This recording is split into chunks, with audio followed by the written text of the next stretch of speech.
Abaddon ou Apolion é um dos anjos mais perigosos da Bíblia.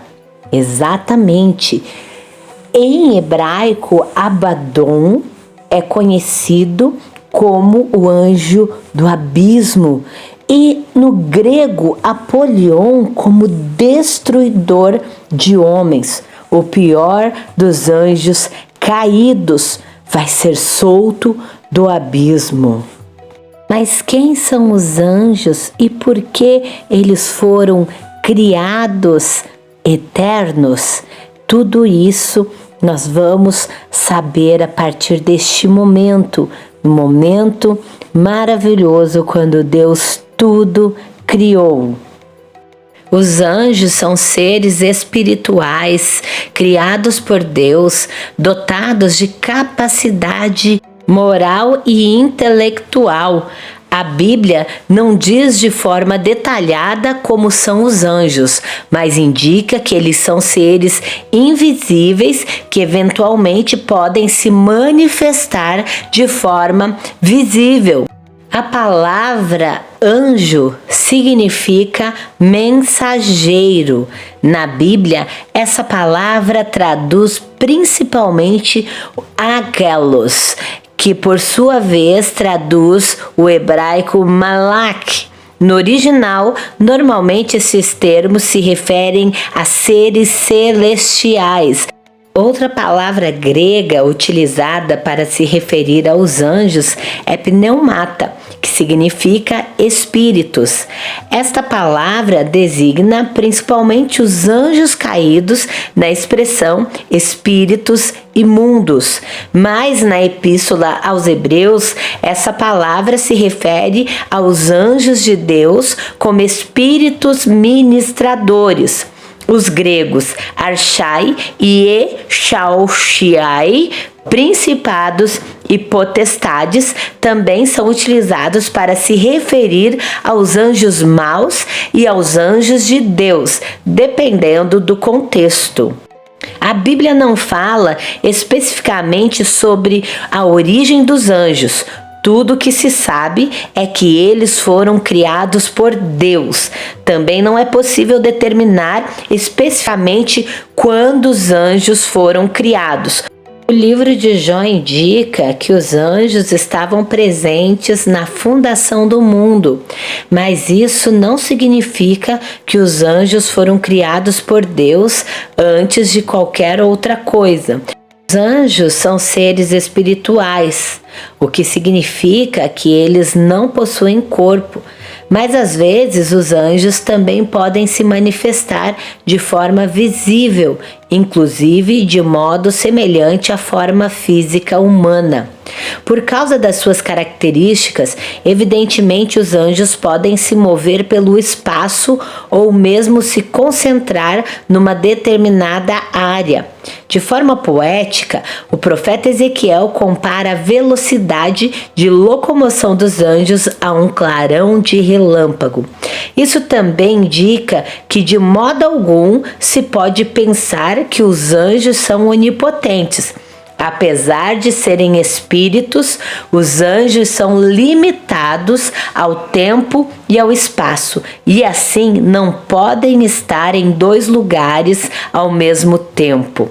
Os anjos são maiores em poder e em força do que os homens, mas não são onipotentes. Eles são seres racionais e morais. Isso significa que os anjos possuem personalidade e são responsabilizados por suas ações. Eles são mais sábios do que os homens, mas não possuem todo conhecimento. Os anjos também não se casam e nem se procriam, nem estão sujeitos à morte. A Bíblia afirma que existem anjos bons e anjos maus, porém é importante saber que originalmente Deus criou todos os anjos bons. Deus viu que toda a sua obra criadora era tudo muito bom, porém nem todos os anjos mantiveram sua posição original.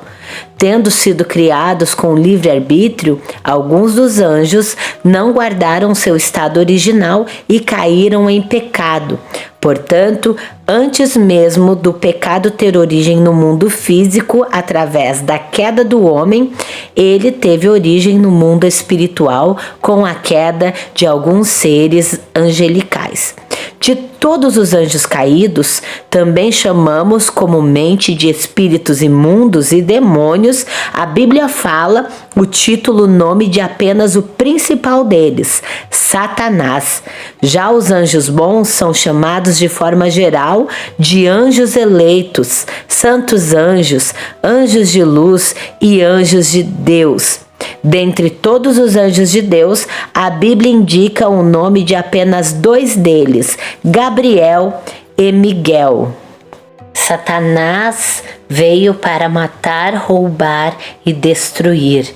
Ele próprio está contaminando o ser humano para que cometa pecado contra Deus. Foi assim no Éden, onde ele convenceu a mulher a comer da fruta que o Senhor tinha dito para não comer, e assim deu ao seu marido, que também comeu, e ambos ficaram longe da presença do Senhor.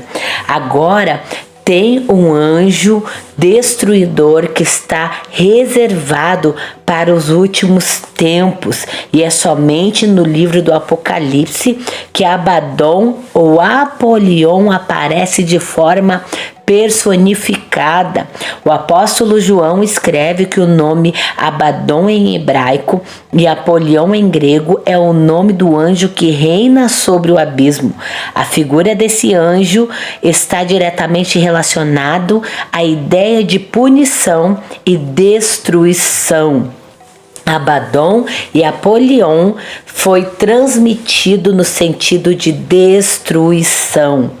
É mencionado em decorrência do toque da 5ª trombeta. O texto diz que quando a 5ª trombeta tocar, João viu uma estrela que havia caído do céu sobre a terra. Essa estrela caída recebeu a chave do poço do abismo. Quando este poço foi aberto, criaturas atormentadoras saíram dele para castigar os homens iníquos. Essas criaturas eram lideradas pelo próprio anjo do abismo. Aqui é preciso entendermos que o livro de Apocalipse usa uma linguagem altamente simbólica. Então, a descrição destas criaturas é usada como símbolo para a ação demoníaca neste mundo. Assim como a estrela também pode ser a designação simbólica de Satanás.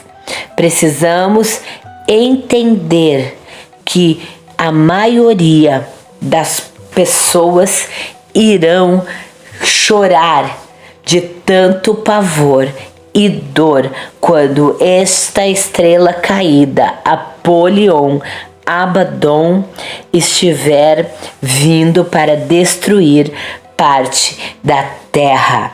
A verdade é que precisamos estar firmados em Cristo Jesus, porque o destruidor Abaddon, Apolion é o anjo do abismo. E precisamos estar com Cristo para não perecermos. Isso significa que precisamos entender que Deus está no pleno controle de tudo. Satanás não recebe a chave do abismo no sentido de posse permanente, mas de poder momentâneo, na execução do seu juízo sobre o mundo iníquo. Deus permite que espíritos malignos pratiquem seus atos destrutivos. Deus é quem possui todo o poder, e não Abaddon, e nem os espíritos imundos que tentam enganar o homem. Satanás é responsável pelas ações malignas no mundo. E Apolion, Abaddon são nomes que significam em duas línguas diferentes a mesma coisa: destruição.